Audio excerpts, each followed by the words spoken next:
Assalamualaikum warahmatullahi wabarakatuh.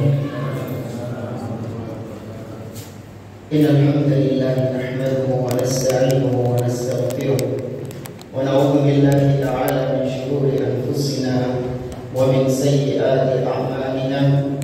Man yahdihillahu fala mudilla lahu wa man yudlil fala hadiya lahu.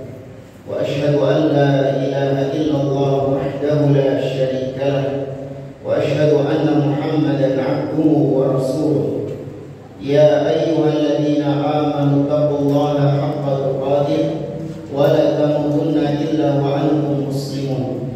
Ya ayyuhan nasu taqu rabbakum alladzi khalaqakum min nafsin wahidah wa khalaqa minha zawjaha wa batha minhuma rijalan katsiran wa nisaa'a wattaqullaha alladzi tasaaluna bihi wal arham innallaha kana 'alaikum raqiba. Ya ayyuhalladzina amanu taqullaha wa qulu qawlan sadida yuslih lakum a'malakum wa yaghfir lakum dhunubakum wa man yuti'illaha wa rasulahu faqad faza fawzan 'azima. Amma ba'd. Fa inna asdaqal hadithi kitabullah wa khairal hadi hadi Muhammadin sallallahu alaihi wasallam wa syarrul umuri muhdatsatuha wa kullu muhdatsatin bid'ah wa kullu bid'atin dhalalah wa kullu dhalalatin finnar. Ma'asyiral muslimin, ikhwani fillah wa akhwati rahimani wa rahimakumullah. Para jamaah sekalian, kita melanjutkan kembali pembahasan tafsir surah Al-Fatihah yang kita ringkaskan dari apa yang ditulis oleh Syekh Muhammad bin Jamil Zainu rahimahullah ta'ala. Setelah pada pertemuan yang lalu kita membahas tentang apa itu isti'adah dan kapan kita mengucapkan isti'adah, yaitu minta perlindungan kepada Allah dari syaitan. Maka kita lanjut ke pembahasan berikutnya, yaitu tentang kapan kita membaca bismillah dan apa bedanya tasmiyah dengan basmalah. Ya, kita sering mendengar kata basmalah dan juga ada tasmiyah. Ini ada perbedaan. Kalau apa bedanya? Kalau basmalah itu bismillah. Kalau tasmiyah, dan kalau basmalah itu lengkap, bismillahirrahmanirrahim, itu disebut basmalah. Tapi kalau tasmiyah cuman bismillah. Ya, ini bedanya tasmiyah sama basmalah. Nah, pembahasan ini itu mencakup tasmiyah dan mencakup basmalah juga. Jadi kalau dalil-dalil memerintahkan kita untuk membaca tasmiyah, maka cukup kita membaca bismillah saja. Nggak perlu terus kemudian ditambahi bismillahirrahmanirrahim biar lengkap, Ustaz. Enggak, kalau Nabi sudah mengajarkan cukup bismillah, maka kita ikuti Nabi, cukup bismillah saja. Karena sering kita tegaskan dan juga ditegaskan oleh Nabi di setiap khutbahnya. Nabi mengatakan, fa inna asdaqal hadithi kitabullah wa khairal hadi hadi Muhammadin sallallahu alaihi wasallam. Sebaik-baik petunjuk itu adalah petunjuknya Rasulullah sallallahu alaihi wasallam. Maka kita cukup mengikuti apa yang telah diajarkan oleh Nabi. Maka di sini ada sekitar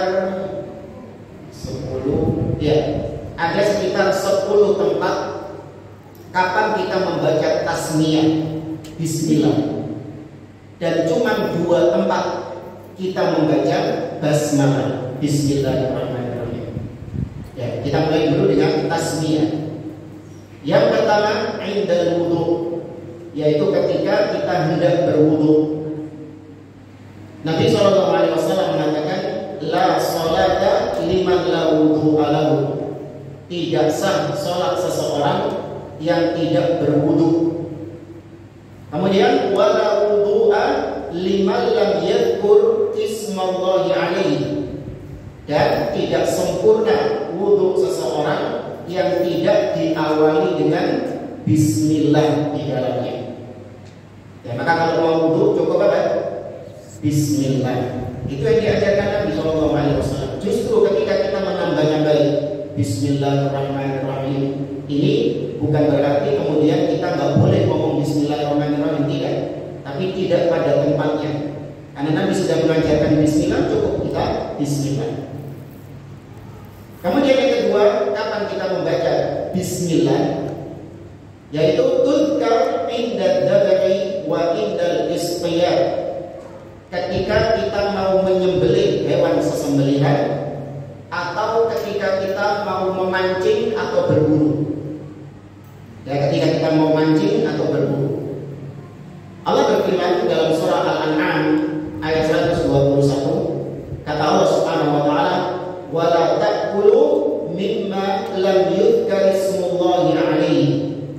Dan janganlah kalian memakan sesembelihan-sesembelihan yang tidak disebut nama Allah atas sesembelihan itu. Maksudnya disebut nama Allah adalah dibacakan apa? Bismillah. Ya, maka hukumnya haram ketika ada hewan sesembelihan yang tidak dibacakan Bismillah di sesembelihannya itu. Kemudian juga dalam masalah berburu, Allah berfirman dalam surah Al-Maidah ayat yang keempat, kata Allah, "Fakulu mimma amsakna 'alaikum wadhkuru smallahi 'alaihi wattaqullah." Kata Allah, maka makanlah dari hasil buruan yang didapatkan oleh hewan-hewan buruan kalian. Kemudian kalian ucapkan Bismillah, sebutlah nama Allah ketika berburu. Dari sini kata para ulama, anjing yang diajarkan berburu, maka hasil tangkapan dari anjing tersebut, hasil buruan dari tangkapan anjing tersebut hukumnya halal ketika melepaskan berburunya itu dengan mengucapkan apa? Bismillah. Namun anjing yang tidak diajarkan berburu, tidak dilatih untuk berburu, ketika dia mendapatkan hewan buruannya, maka status hewan buruannya ini haram untuk dimakan. Ya, ini Allah jelaskan tadi dalam surah Al-Maidah ayat yang keempat. Kata Allah Subhanahu wa taala, "Yas'aluna madza uhilla lahum, qul uhilla lahum at-thayyibat, wa ma 'allamtum minal jawarihi mukallibina tu'allimunahunna mimma 'allamahullah." Mereka bertanya tentang apa yang dihalalkan atas mereka. Maka jawablah wahai Muhammad, yang dihalalkan atas kalian adalah kata Allah Subhanahu wa taala, yang dihalalkan atas kalian yaitu anjing-anjing, hewan-hewan buruan yang didapatkan oleh anjing-anjing yang sudah kalian ajarkan. Ya, sudah kalian ajarkan untuk berburu, sudah dilatih untuk berburu. Fakulu, maka kata Allah, maka makanlah dari hasil buruan anjing itu. Di sini juga kata para ulama, ya, ilmu itu bisa merubah status seekor anjing. Hewan saja ketika dia diberi ilmu, diajarkan berburu, diajarkan berlatih, maka hasil buruannya menjadi halal. Berbeda dengan hewan yang tidak diajarkan untuk berburu, hasil buruannya apa? Haram. Ilmu bisa mempengaruhi status hewan. Hewan saja bisa berubah statusnya karena punya ilmu, apalagi siapa? Apalagi manusia. Nah, ini juga dijadikan oleh para ulama di antara keutamaan ilmu, keutamaan belajar. Ya, ilmu yang berkaitan dengan ad-din, berkaitan dengan agama. Ada kisah di sini yang disampaikan oleh seorang sahabat yang bernama Adi bin Hatim radhiyallahu ta'ala. Dia pernah bertanya kepada Nabi SAW tentang hukum memakan hewan buruan, yang mana hewan buruan ini tidak diketahui siapa yang mendapatkan hewan buruan ini, hewannya dia atau hewan liar. Ya, jadi ceritanya Adi bin Hatim ini menemukan Adi bin Hatim ini berburu.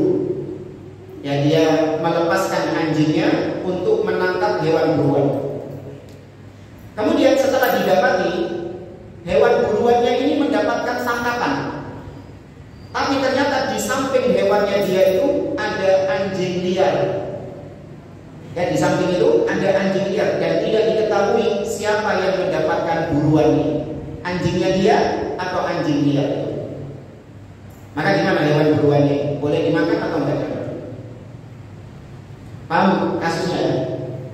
Ya, ini hewannya boleh dimakan apa enggak? Wallahu a'lam. Ini simak penjelasan Nabi. Kata Nabi SAW, kata Adi bin Hatim, la adri ayyuhuma qatalahu.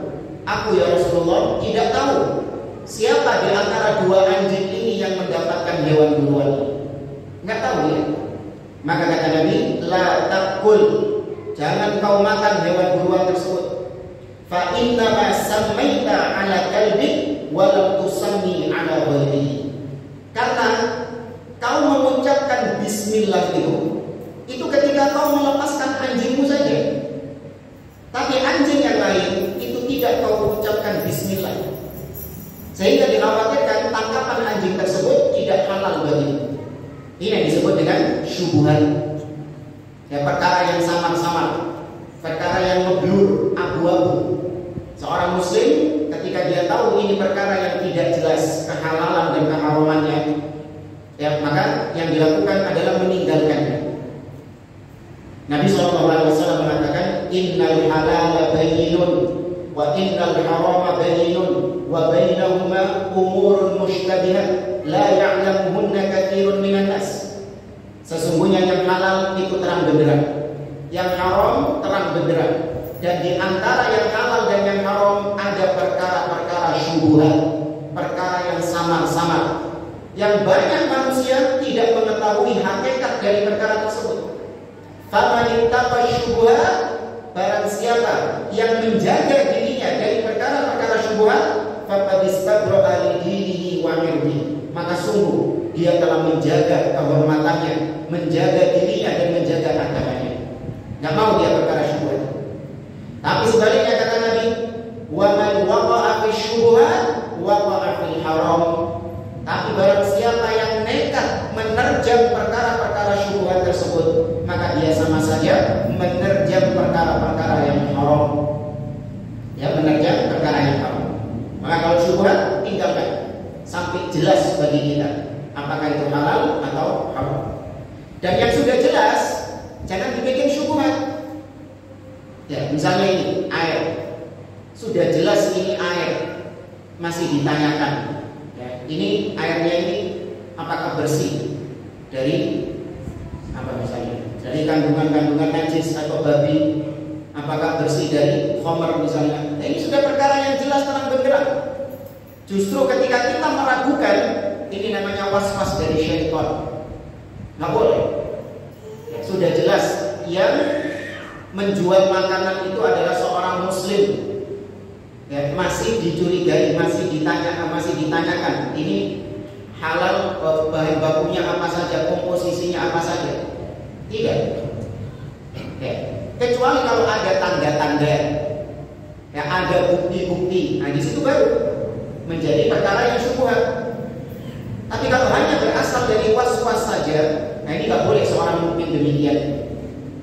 Ya, nggak boleh seorang mukmin terlalu was-was. Pertengahan, ya, pertengahan segala sesuatu.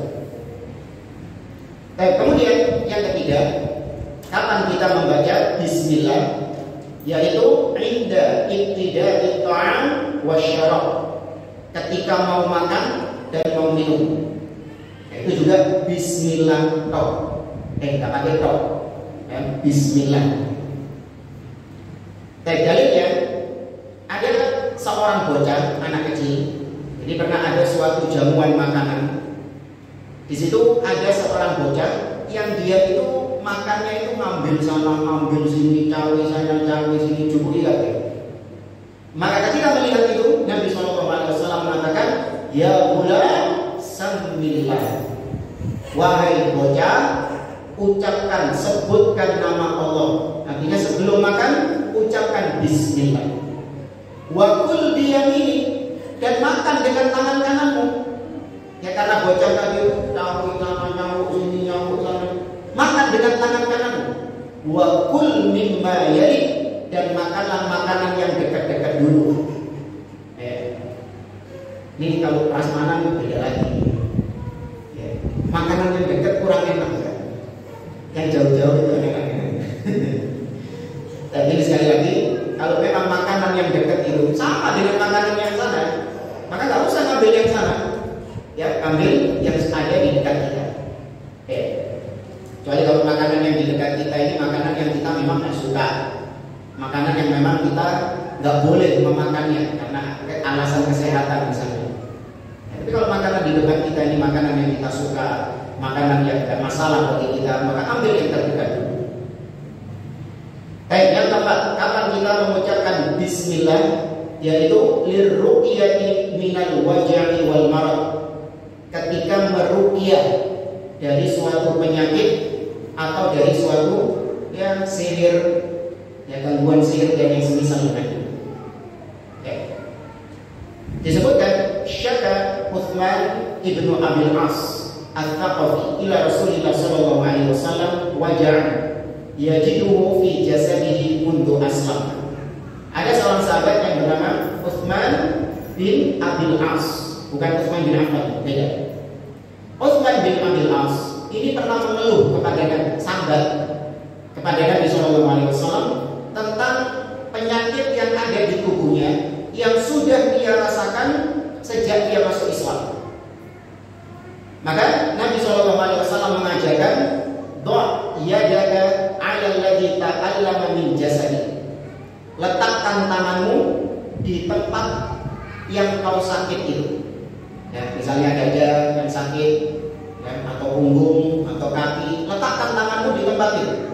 Wa qul, kemudian ucapkan Bismillah. Thalatha marrat, 3 kali. Bismillah, Bismillah, Bismillah. Kemudian ucapkan wa qul sab'a marrat, ucapkan 7 kali doa berikut. Allahumma inni, Allahumma, atau a'udzu billahi wa qudratihi min syarri ma ajidu wa uhadir. Ya, a'udzu billahi wa qudratihi min syarri ma ajidu wa uhadir. Ya Allah, aku berlindung kepadamu dan aku berlindung dengan kekuasaan-Mu dari keburukan-keburukan apa-apa yang sedang aku alami dan keburukan apa-apa yang aku khawatirkan. Itu diucapkan berapa? 7 kali. Nah, jadi Bismillah 3 kali, kemudian ucapan doa tadi 7 kali dengan meletakkan tangan di tempat yang sakit. Ya, ini pengobatan dari Nabi SAW, dan kita meyakininya. Namanya pengobatan itu ada yang syar'i, ada yang mubah. Ya, pengobatan yang syar'i yaitu pengobatan-pengobatan yang memang sudah diajarkan oleh Nabi SAW, dan tidak perlu kita melakukan riset, kita melakukan penelitian. Kalau sudah diajarkan oleh Nabi, maka kita meyakini khasiat dari hal tersebut. Nggak boleh kita ragu. Ya, kalau Nabi mengajarkan demikian, nggak boleh kita ragu. Saya riset dulu, benar nggak Nabi? Nggak boleh. Itu menunjukkan kurangnya iman kita kepada Allah dan Rasul-Nya. Beda kalau misalnya ada pengobatan-pengobatan yang bukan dari Nabi SAW. Nah, itu butuh riset, nggak masalah. Nah, kayak misalnya pengobatan tradisional. Apa pengobatan tradisional? Pakai apa? Batuk minum jahe misalnya, ya. Batuk kalau dulu kita pakai jeruk nipis sama kecap. Pakai jeruk nipis sama kecap. Ketika kita ditawarkan demikian, kok batuk minum jeruk nipis sama kecap, pusing. Saya teliti dulu, saya tanyakan kepada dokter dulu, boleh apa enggak? Nah, itu baru nggak apa-apa.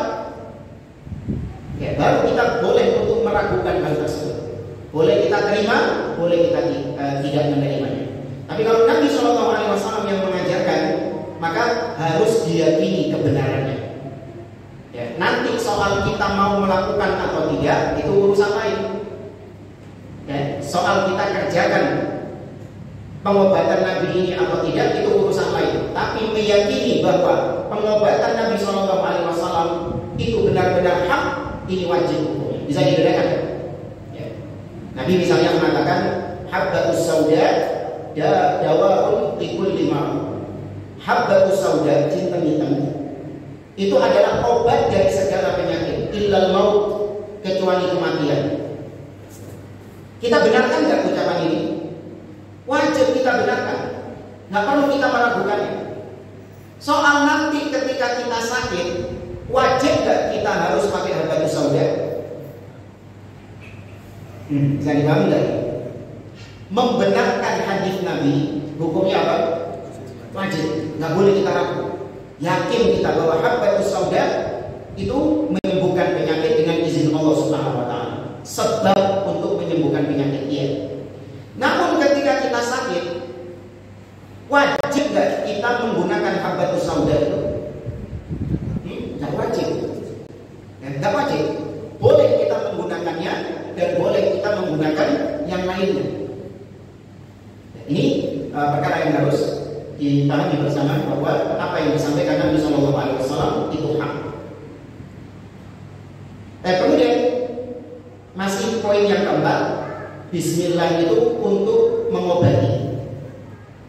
Di antaranya pernah Jibril, ya malaikat Jibril alaihissalam mendatangi Nabi SAW. Kemudian Jibril bertanya kepada Nabi, Ya Muhammad, ishtakaita, wahai Muhammad, apakah kau mengeluh? Maka kata Nabi SAW, na'am, ya aku sedang mengalami sakit, kata Nabi. Maka Jibril mengajarkan, Bismillahi arqika min kulli syai'in yu'dhika min syarri kulli nafsin aw 'ainin hasid Allahu yashfika Bismillahi arqika. Kata Nabi SAW, kata Jibril ketika meruqyah Nabi itu yang sedang sakit, Jibril mengatakan Bismillah, dengan nama Allah aku meruqyah. Ya, dengan nama Allah aku meruqyah dari segala apapun yang membuatmu sakit. Ya, aku meruqyahmu dari apa-apa yang menyebabkan engkau sakit seperti ini. Dan aku meruqyahmu dari segala keburukan-keburukan jiwa. Dan aku meruqyahmu dari segala pandangan mata yang hasad. Ya, ain, pandangan mata yang hasad. Allahu yashfi, semoga Allah menyembuhkan engkau. Bismillahirrahmanirrahim, dan dengan nama Allah aku meruqyah. Ya, maka ruqyah itu adalah sebab, bukan penentu kesembuhan. Awas. Penentu kesembuhan tetap siapa? Allah Subhanahu wa taala. Ya, kalau bahasa kita itu ikhtiar, usaha kita dalam mencari kesembuhan. Bisa dengan ruqyah, bisa dengan pengobatan-pengobatan yang memang mubah, Panadol, Bodret, Uyer, apa itu? Itu mubah, boleh. Ya, tapi kalau pengobatan-pengobatan yang syirik, maka nggak boleh. Ya, dengan jimat misalnya. Intinya dengan hal-hal yang tidak ada kaitan antara sebab dan akibatnya. Ya, kalau Panadol, Bodret, ya, itu Paramed, ada kaitan tidak antara sebab dan akibat? Ada kaitannya, meskipun yang tahu cuma siapa? Ahli medis, dokter. Ya, tapi itu ada penelitiannya, nyambung antara sebab dengan akibatnya, maka boleh digunakan. Nah, kalau jimat, ada hubungan sebab akibat? Tidak ada, maka nggak boleh digunakan. Ya, nggak boleh digunakan. Maka jangan mengatakan pakai jimat itu sama seperti obat, usaha, ikhtiar untuk mendapatkan kesembuhan. Beda. Ya, kalau pakai obat itu ada kaitan sebab dan akibatnya. Tapi kalau jimat tidak ada kaitan sebab dan akibatnya, dan itu nggak boleh. Ya. Dan kita dihadapkan dengan orang-orang demikian, syubhat. Kita pernah negur, ada seorang yang ya dia itu pakai jimat keberuntungan katanya, jimat tolak bala, berupa kalung gitu. Kalau mau berkendara itu dia pakai itu. Kemudian kita bisa selamat dari kecelakaan. Iya. Saya bilang itu syirik, keselamatan dari Allah Subhanahu wa taala. Dibalik sama dia. Loh, apa pakai helm? Paham? Lah kau pakai helm. Loh, enggak, ini bukan, ini yang menyelamatkan bukan helm, tapi yang menyelamatkan Allah Subhanahu wa taala. Maka kata dia, ya wis bodoh berarti. Apa maksudnya? Dia menyamakan antara jimat dengan helm. Maka kita katakan beda. Kalau helm, ada kaitan nggak antara sebab dan akibatnya? Ada kaitan antara sebab dengan akibat. Ketika terjadi benturan, maka helm itu melindungi kepala kita. Ada kaitan sebab dan akibat. Gak kalau jimat. Nah, kalau terjadi benturan, apa kerjanya jimat? Apa kerjanya jimat? Kalau terjadi benturan misalnya, nosok orangnya, jimat melakukan pekerjaan apa? Gak ada. Gak ada yang dilakukan sama jimatnya itu. Maka gak ada kaitan sebab dan akibatnya. Ya, maka ini sebab-sebab yang haram untuk digunakan. Dan yang kelima, kapan kita mengucapkan bismillah? Yaitu ketika masuk masjid atau keluar masjid. Sebagaimana datang dari Anas bin Malik, Nabi itu kalau masuk masjid mengucapkan Allahumma sholli ala Muhammad, bismillah, bismillah, bismillah, Allahumma sholli ala Muhammad, Allahumma ftahli abwaaba rahmatik. Ya Allah, bukakan untukku pintu-pintu rahmat. Kemudian kalau keluar masjid, bismillah, Allahumma sholli ala Muhammad, Allahumma inni as'aluka min fadlik.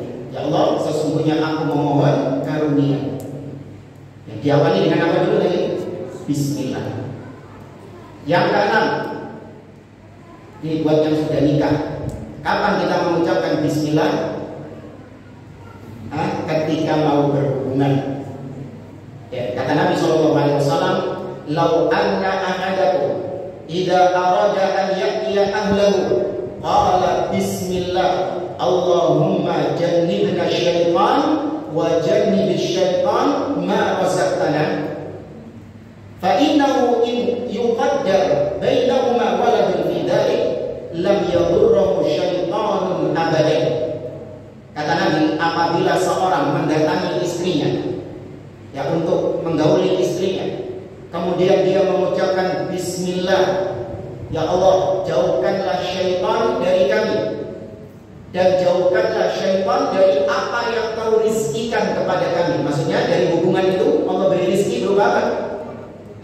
Allah beri rizki berupa kenikmatan. Karena di antara keburukan syaitan, kalau kita tidak membaca doa ini, syaitan ikut ketika kita menggauli istri kita, syaitan ikut menikmatinya. Ya. Setan juga ikut menikmati hal tersebut. Kemudian juga anak yang akan dihasilkan dari hubungan tersebut. Kata Nabi, apabila Allah takdirkan dari hubungan itu keluar anak, lahir seorang anak, maka Allah jaga anak tersebut dari gangguan syaitan. Ya. Ini doa yang diajarkan Nabi selayaknya untuk kita mengamalkannya ketika berhubungan. Ya, jangan sampai terus sudah kalah, sudah gelap, pokoknya ingin menggauli istri, lupa dengan doa-doa seperti ini. Ya, karena dampaknya luar biasa. Kemudian yang ketujuh, kapan kita membaca bismillah? Yaitu ketika pagi dan petang. Ya, zikir pagi dan petang. Salah satu zikir pagi dan petang adalah bismillah alladzi la yadurru ma'asmihi syai'un fil ardi wala fis sama' wa huwa as-sami'ul basir. Ya, diawali dengan bismillah. Itu dibaca 3 kali di waktu pagi dan di waktu petang. Kemudian yang ke-8, kapan kita membaca bismillah? Yaitu ketika kita mau tidur, ya, mau tidur, kita tutup pintu-pintu rumah, kita tutup kompor-kompor, bejana-bejana, piring-piring, gelas-gelas. Ya, kata Nabi SAW, "Idza kana jurhul lail aw amsaytum fakufu sibyanakum." Kata Nabi, ketika sore hari menjelang maghrib, ya menjelang malam, yakni maghrib, maka cegah anak-anak kalian dari keluar. Ya, cegah anak-anak dari keluar. fa inna syaitan yantashiru hina ini. Karena setan-setan sedang bertebaran di waktu tersebut. Maka tahan anak-anak, jangan keluar rumah. Fa idza dhahaba sa'an min al-lail fafatuhum. Tapi kalau sudah lewat waktu malam, yakni sudah lewat isya, maka biarkan mereka kalau mau keluar. Ya, biarkan anak-anak kalau mau keluar. Fa aghliqul abwab wa dhkuru ismallah fa inna syaitan la yaftahu baban mughlaqan. Dan ketika sudah malam, artinya sudah mau tidur, maka tutup pintu-pintu kalian dengan menyebut nama Allah. Dan tutup pintu rumah ketika sudah mau tidur, kunci jendela, kunci pintu, ucapkan bismillah. Ya, karena sesungguhnya syaitan tidak akan bisa masuk di pintu-pintu jendela-jendela yang dibacakan apa? Bismillah. Oke. Kemudian kata Nabi, wa auqu iradakum wa dhkuru ismallah. Demikian juga kalian tutup piring-piring kalian, ya kompor-kompor, panci-panci, dan teflon-teflon, umpamanya. Tutup itu semua ketika malam dengan mengucapkan bismillah juga. Wa khammiru aniyatakum wa dhkuru ismallah. Dan tutup gelas-gelas kalian juga dengan mengucapkan nama Allah.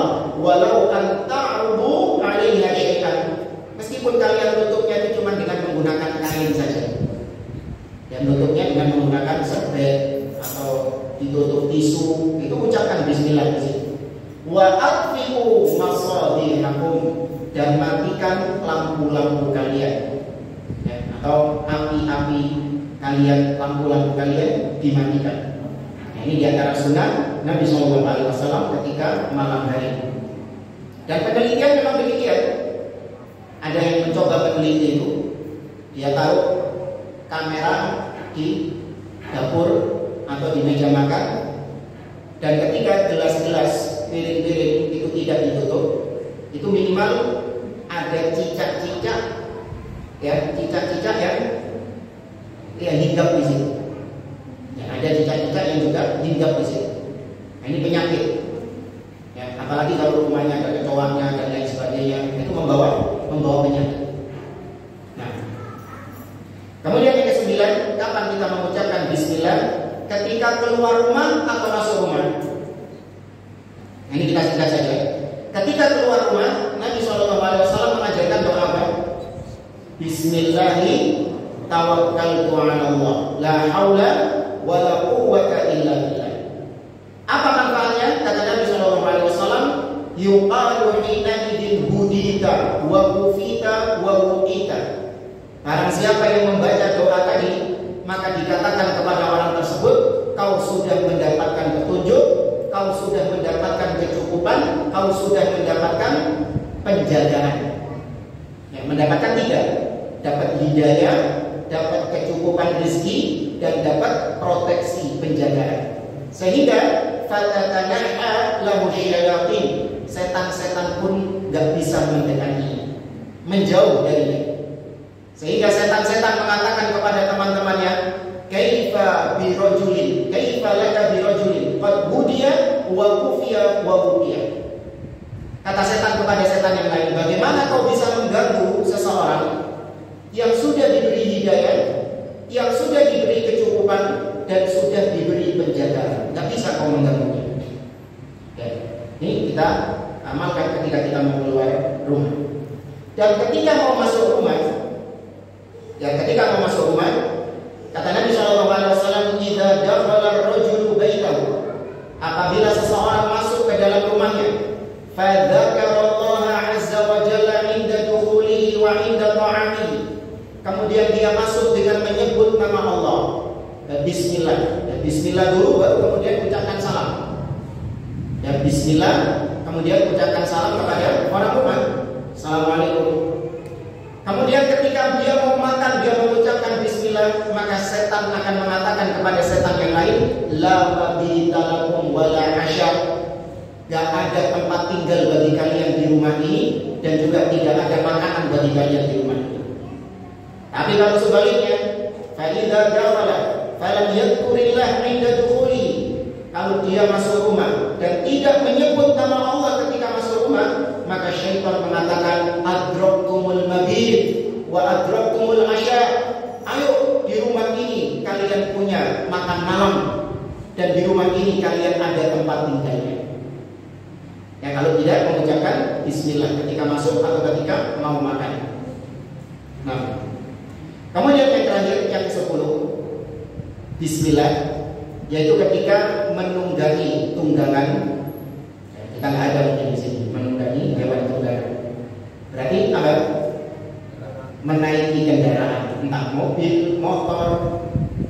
Apa doa yang diajarkan Nabi? Nabi mengatakan bismillah, alhamdulillah, kemudian membaca surat Az-Zukhruf ayat yang ke-13, yaitu firman Allah Subhanahu wa taala, subhanalladzi sakhkhara lana hadza wa ma kunna lahu muqrinin wa inna ila rabbina lamunqalibun. Tadi dia dikatakan di awal bismillah.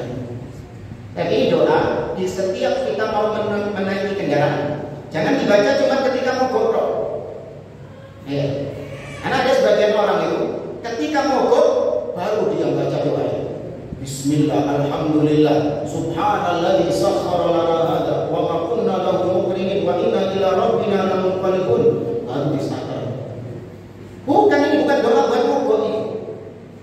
Mogok dan mogok tetap membaca doa ini ketika mau bepergian. Nyetir enggak nyetir, ya kita yang menyetir atau kita yang jadi penumpang tetap baca doa ini. Ya, jangan mengatakan, oh sudah diwakilkan sama supir. Enggak. Tapi itu tadi 10 hal yang kita membaca tasmiyah atau basmalah. Tasmiyah. Sekarang basmalah. Basmalah cuma disebutkan 2 tempat saja. Yang pertama apa? Nah, ketika mau membaca Al-Quran. Ya, ketika mau membaca Al-Quran, kita membaca lengkap Bismillahirrahmanirrahim. Kemudian yang kedua, ketika menulis surat. Ya, ketika menulis surat, nah itu kita mau menggunakan Bismillahirrahmanirrahim. Lengkap Bismillahirrahmanirrahim.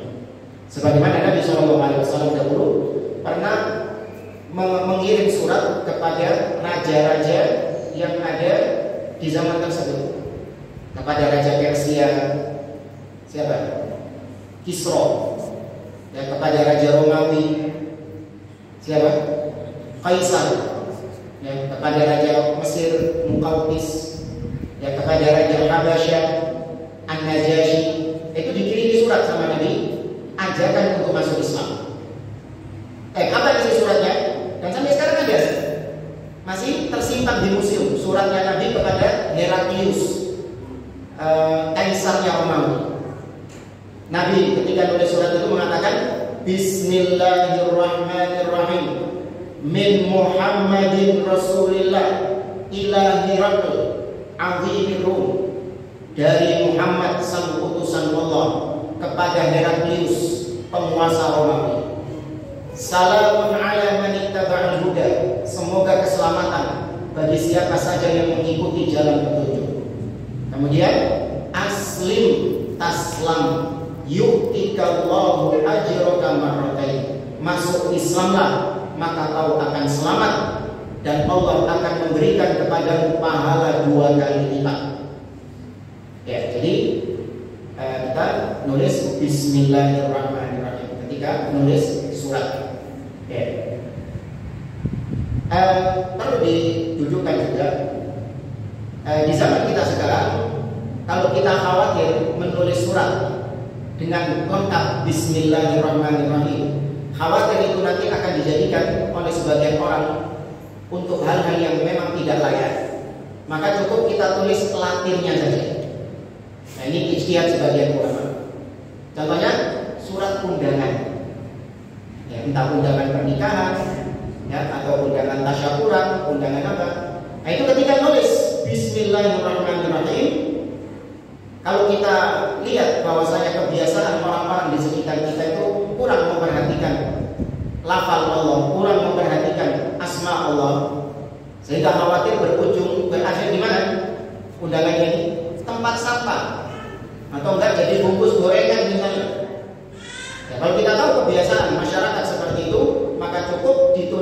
Latinnya saja. Bismillah pakai B, I, S, N dan seterusnya. Bismillahirrahmanirrahim. Ya. Ini untuk menjaga nama Allah Subhanahu wa taala. Tapi kalau kita tahu bahwasanya enggak Ustaz. Alhamdulillah lingkungan kita ini orang-orang yang paham, sehingga insya Allah mereka tidak akan merendahkan nama Allah dan tidak akan dibuang atau mungkin hanya dibakar saja, ya, atau ada yang semisal dengannya. Intinya mereka menghormati nama Allah Subhanahu wa taala. Ini enggak apa-apa. Ya. Atau tulis email. Ya, tapi kalau WA itu bukan surat ya. Kecuali kalau yang panjang baru surat. Tapi kalau WA mananya di mana, lagi di mana, ngapain, ya, sudah makan apa belum, itu nggak perlu pakai bismillah juga nggak apa-apa, karena itu bukan surat, tapi itu apa? Ngobrol yang hanya saja lewat tulisan. Nah, ini 12 tempat kapan kita membaca bismillah, di 10 tempat, dan kapan kita membaca bismillahirrahmanirrahim hanya di 2 tempat saja. Kurang lebih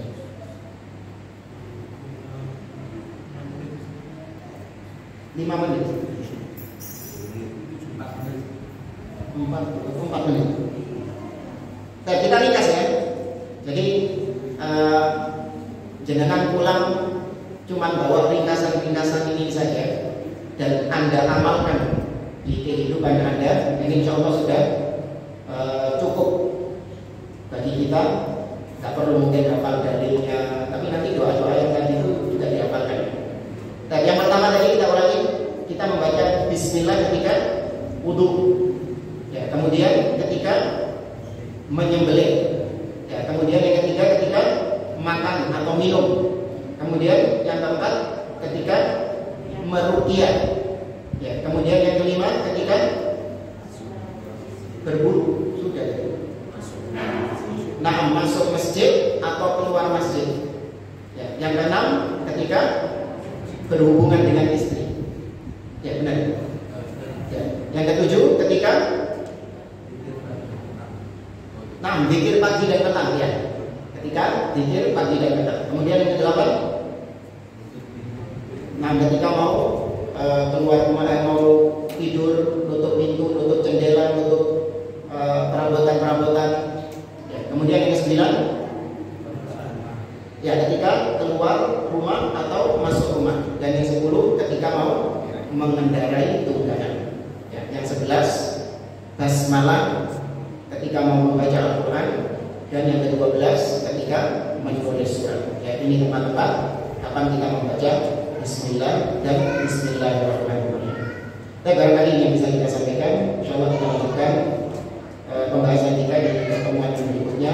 Wallahu ta'ala a'lam. Subhanakallahumma wa bihamdik, asyhadu an la ilaha illa anta, astaghfiruka wa atubu ilaik.